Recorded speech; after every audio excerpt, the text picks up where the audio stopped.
भाई लोग नमस्कार। जी हाँ दोस्तों, आप लोग को बता दूं प्रमोद प्रेमी यादव जी का बहुत ब्लास्ट लेवल का गाना आप लोग के बीच में रिलीज होने जा रहा है, तो वीडियो को लाइक, चैनल को सब्सक्राइब कर दीजिएगा।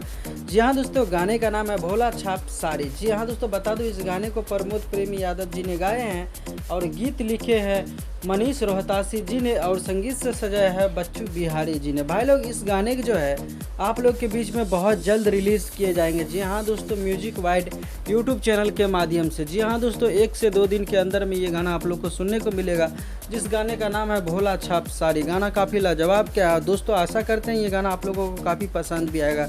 वैसे तो प्रमोद प्रेमी यादव जी का हर रोज़ नए नए बोलबम गाना रिलीज हो रहा है, तो फाइनली आप लोग के लिए फिर से बड़ा धमाका लेके आएंगे प्रमोद प्रेमी यादव जी एक नए म्यूजिक डायरेक्टर के साथ। देखते हैं कि आप लोग के बीच में ये गाना कैसा लगेगा आने के बाद।